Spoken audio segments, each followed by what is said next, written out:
אשרי האיש אשר לא הלך בעשת רשעים, ובדרך חטאים לא עמד. The happiness of the man who has not walked in the counsel of the wicked, and has not stood in the path of sinners, and has not sat in the seat of scoffers, but whose delight is in the law of the Lord, and murmurs his law day and night. He will be like a tree planted by rivers of water, which gives its fruit in its time, and whose leaf does not wither, and all that he does will prosper. Not so the wicked.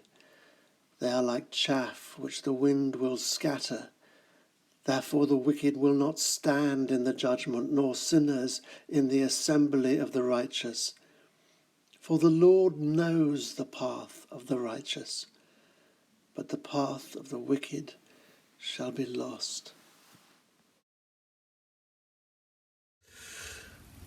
Right, well, hello, Malcolm. Good to see you.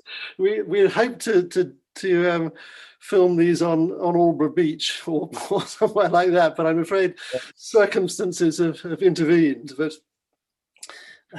I mean, I thought it'd be actually, well, the reason I'd thought of doing that was, I mean, in all the Psalms, you get this wonderful sense of a sort of presence of, Simon May talks of the vast ontological presence that is the Hebrew God. I just thought that having the sea and the sky and so on would be a wonderful kind of metaphor for that. But anyway.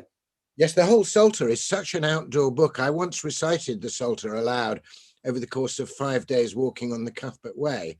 And I suddenly realized all this about the heavens declare the glory of the Lord, or the crags are a cover for the conies, or even, I've lost my way and I haven't got firm ground, or set me on a rock.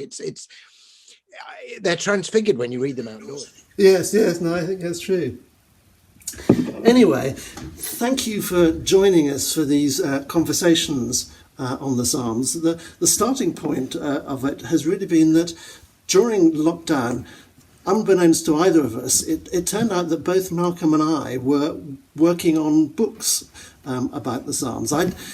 Many years ago, I started doing illustrated translations of the Psalms, which are little sort of paper-bound books like these, hand-bound books, which I've produced about 3 of by now. But during lockdown, I started the Psalms became rather important to me, and I started making selections of these, which, again, with illustrations, which Canterbury Press have very kindly published. And at the same time, I discovered that Malcolm had been writing a whole series of poems, 150 poems, each responding to one of the Psalms, which again is just about to come out in this book, David's Crown. So I don't know, Malcolm, did you start out with the idea of doing a whole 150? Well, it was a curious thing. I had thought sometime in the future of writing sort of a little prose response to the Psalms, sort of prose poetry. And then I did think when I began the poems that I would try and do the whole sequence. And what made me want to do that was I'd been rediscovering, on the one hand, John Donne's beautiful poetic device of the corona of sonnets, where in his sequence called La Corona, he has a poem which begins offering Christ a corona or coronet, an interlaced group of poems. His poem begins, "Deign at my hands this crown of prayer and praise," which seems to be a very sort of psalmic thing. And then after the last line of one sonnet is the first line of the next. He has a sequence of 7. And the final line of the sequence is, "Deign at my hands this crown of prayer and praise." So you're kind of back to the beginning. So I'd been vaguely thinking that's a form I'd like to explore. And then I was reading a book on the history of prayer beads, actually, called The Rose Garden Game, and was interested to discover that the 5 decades that make 50, which of a traditional rosary, which would be said 3 times, actually goes back before it was called a rosary and before it was associated with Mary, goes back to the Desert Fathers saying the Psalms and having a little bead for each psalm. So they'd gone through them. And eventually, of course, the lay brothers who couldn't necessarily say them in Latin were given shorter prayers to say on their beads. Right. So they could, And I suddenly thought, why don't I create a big corona, not done 7, but actually 150, where each poem is like a little bead that you're praying in response to the psalm, and it leads you on to the next one. And of course, I chose that form because we were in the middle of the coronavirus crisis. Yeah. And I wanted to rediscover a little bit, and the Psalms were a good text to do that with. Obviously, it's called corona because the spikes on the virus are like the crown, and corona is crown, or circlet. We have the word corona in coronation. But of course, the Tallis has that wonderful Missa Corona Spinia, where the crown of thorns, of course, is the corona spinia. And I just began to wonder whether we might begin to understand our own suffering altogether in the world from this current coronavirus as part of Christ's own corona spinia, his crown of thorns, the way he suffers with us. So all those things melded in my mind, and I thought, I'll give it a go. Yeah. And I found a form which had 15-line poems, and of course each has 10 syllables, so it was 150, and I did them in 3/5. So I was picking, all that numerological stuff which interests me. So I did all that, and I imagined this to be a project that would take some 3 years or so, because it was 150 carefully rhymed and metered poems. But lockdown being lockdown, and the intensity of the experience, I found that I was able to complete it inside the year of this crisis. Yes, which is wonderful. I mean, what's fascinating about your sort of sequence is, I mean, scholars debate a lot whether the books of Psalms were intended as sort of to have a sort of pattern to them and as a sequence and so on. And it's clear very much at the end that they do, but also Psalm 1, which we're talking about this today, is very much has that sense of a sort of gateway, of the two paths going out, and I particularly love your version of your response to Psalm 1, because it again has this sense of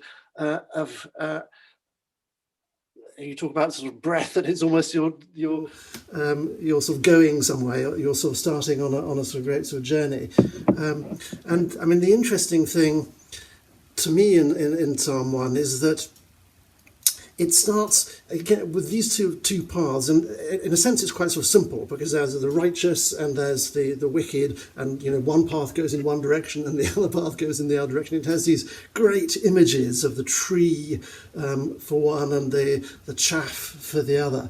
But then, of course, as the Psalms go on, everything becomes more complicated, that you begin to realize that the righteous and the unrighteous can exist in the same person, but also that the result that whereas you might think that everything's going to go well for the righteous and everything's going to go badly for the wicked, actually again that's more complicated, and you have it turns out that the righteous can really struggle and the wicked can do wonderfully well, and yet that fundamental truth that evil is self-destructive and good is essentially creative is still there, and so the pathways somehow make sense. Absolutely, and in fact, I was interested in how often I got to that point of that insight in the Psalms about evil being self-destructive. There's a bit in one of my responses to the Psalms where the psalm is saying that, where I found myself consciously echoing and alluding to a wonderful summary of that principle in Milton's Comus, where one of the brothers says, evil will back recoil upon itself and mix no more with good. It's wonderful. It's good.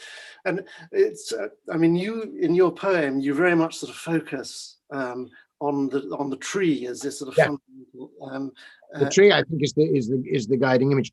I mean, the other thing, I was conscious, of course, of those two paths, and I just gestured towards the dark path to dismiss it in the last line, the chaff of life. I develop it more in the second one, psalm. But one of the reasons why I want the whole poem, the whole Psalter to me begins with an invitation to be a certain kind of person. Yes. And my poem begins, come to the place. But of course, I was conscious because of the corona form that this first line needed to be the final line. So I did a thing I'd never done before. Before I began my meditation and reflection on Psalm 1, I soaked myself completely in Psalm 150, which is sheer praise, because I needed a line to begin the whole sequence, which was also going to be the line that was the climax of the whole sequence. Of course, yes. You sometimes have to do that, I find, with poems. Start at the end and then... Oh, yeah. Yeah, that's very true, yeah. I mean, and it was interesting when I was started, because the illustration, when I was doing the tree that I used to illustrate the thing, was actually... it's one of the Binsey poplars along the sort of towpath here, which Hopkins wrote that famous poem about the Binsey poplars, which were cut down. When I was an undergraduate, I used to walk underneath these sort of huge, great trees, which had this wonderful, they had these really long leaves, so they sound like the ocean when you're walking underneath them. And they just have this great sort of branching sort of feel to it. But then, of course, the trees that I painted were cut down in their turn. And that was a really traumatic moment for me. But then now they're sort of growing up again, it has this for me. Yeah, it's very interesting that you started with trees personal to you, because that's how it was for me. I had this conception in my mind, maybe I can do this, and of course one's always very daunted about how to begin. Yeah. And I was meditating on how to begin, and I have a little walk that I do along the River Granta, from Linton, where I live, to a tiny little place that's no more than a farmstead, really, called Little Linton. And it goes along the river, and there's a bridge across the river, and it's a favorite spot of mine. And I stood on this bridge and looked at the trees on either side of the bank, and wonderful ones, and chestnuts and willows. And the first line that I knew could also be the last line, that, come to the place where every breath is praise. There's a breeze coming across. I could hear the sound of it in the leaves. And I composed the first part of that poem, as it were, mentally, without a piece of paper, in situ, standing on this little bridge and looking at the trees on the banks. Yes. Luckily, those trees have been uninterfered with. Well, this might be a good time then to finish by sort of reading that poem. But before we do, let me just say that if you're watching this before the 11th, is it Monday? It's Monday the 11th of February. Thursday, February the 11th. Thursday the 11th of February. There's the launch of Malcolm's book is happening online. So I'm going to post an invitation to that below this video. So I think there are still some tickets left for that. So do come to that. Oops, I'll turn my phone off. But it'll still go on in the distance, but never mind. And the other thing is that we're going to do some more of these conversations. So if you'd like to listen to them, the easiest way is just to press the red subscribe button underneath the video, and that doesn't cost you anything. It just tells you where you can get sort of you can find the videos more easily. It also adds to the my subscription list, where I've got about 30 subscribers. Malcolm's got about 3,000, so it'll make me feel much better if you press the button. Anyway, so perhaps we could end, Malcolm, with hearing that first poem on Psalm 1. Okay, Psalm 1, Beatus Vir. Come to the place where every breath is praise, and God is breathing through each passing breeze. Be planted by the waterside, and raise your arms with Christ beneath these rooted trees, who lift their breathing leaves up to the skies. Be rooted too, as still and strong as these, open alike to sun and rain. Arise from meditation by these waters. Bear the fruit of that deep-rootedness. Be wise in the tree's long wisdom. Learn to share the secret of their patience. Pass the day in their green fastness and their quiet air. Slowly discern a life, a truth, a way where simple being flowers in delight. Then let the chaff of life just blow away.